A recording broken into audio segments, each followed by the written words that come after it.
नमस्कार साथियों, फिर एक नया दिन, फिर एक नई जिंदगी। और इस तरह हम आ पहुँचे कोणार्क मंदिर।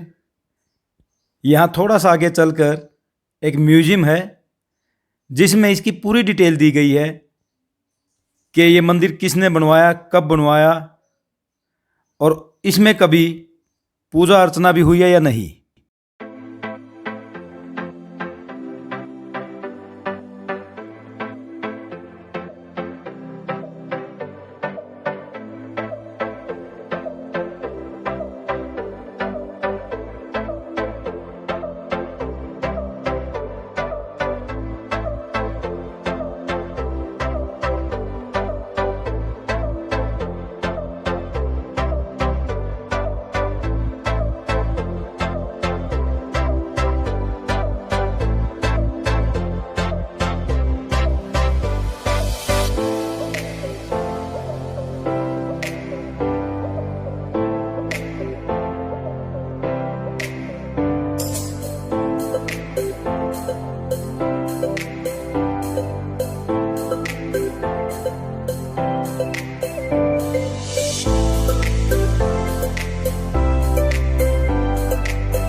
म्यूजियम के बाद हम कोणार्क मंदिर में आ गए। ये इसकी एंट्री है, 40 रुपये पर पर्सन इसकी फ़ीस है, एंट्री फीस। और म्यूजियम का जो ऑडिटोरियम था उसमें एक मूवी द्वारा पूरी डिटेल से ये बताया गया कि ये कब बना, कैसे बना, किन हालात में बना, किसने बनवाया। वो डिटेल मैं अब आपके साथ शेयर करता हूँ दोस्तों। ये मंदिर कोणार्क मंदिर सूर्य मंदिर के नाम से भी जाना जाता है। स्क्रीन पर अब आप इसका मुख्य द्वार देख रहे हैं। ये पूरी डिस्ट्रिक्ट में है और पूरी से लगभग 35 किलोमीटर दूर है। इसे सूर्य मंदिर भी कहा जाता है, जिसकी कल्पना व रचना सूर्य रथ के रूप में की गई है।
दोस्तों, सूर्य रथ की कल्पना में इसकी जो रचना की गई है वो कमाल की है।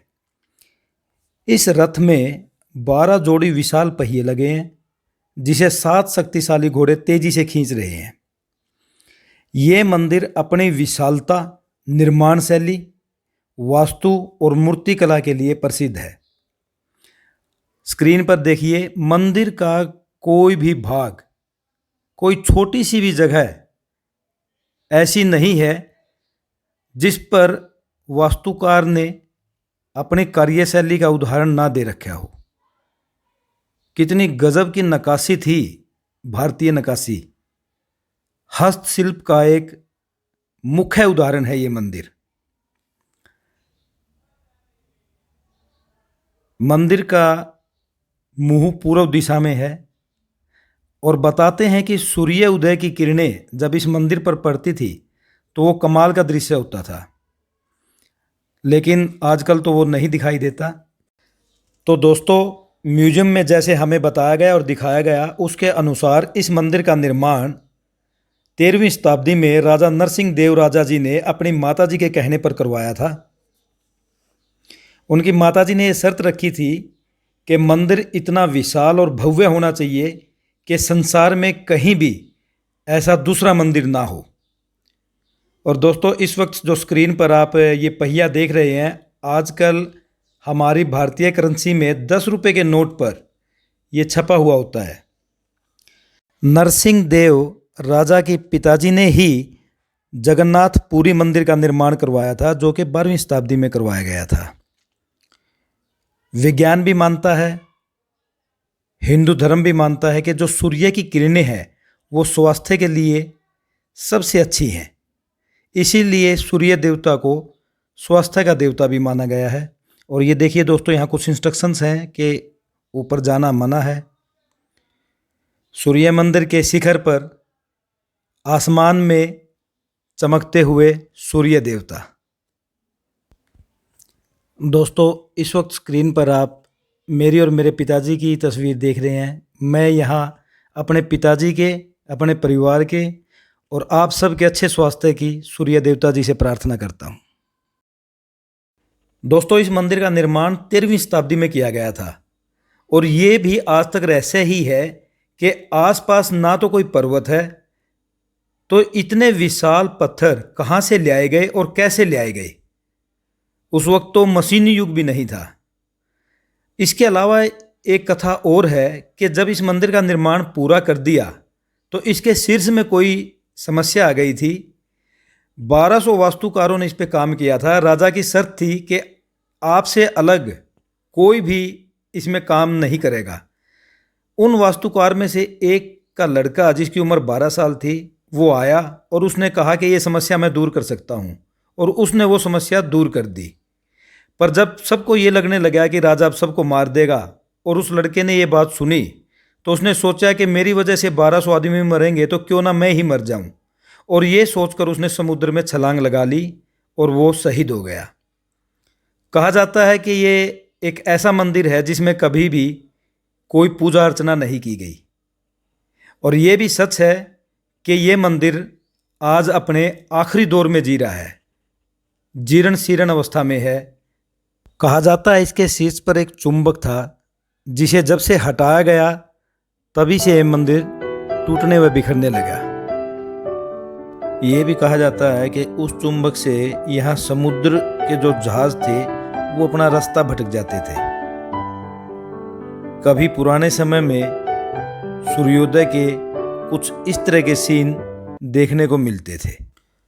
मंदिर से बाहर आकर कुछ रेस्टोरेंट हैं जहां आप भोजन कर सकते हैं। कहते हैं कभी समुद्र कोणार्क मंदिर के बिल्कुल साथ लगता था, लेकिन आजकल ये इस मंदिर से 3 किलोमीटर की दूरी पर है, जहां चंद्रभागा बीच है।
एक और बना दे भाई।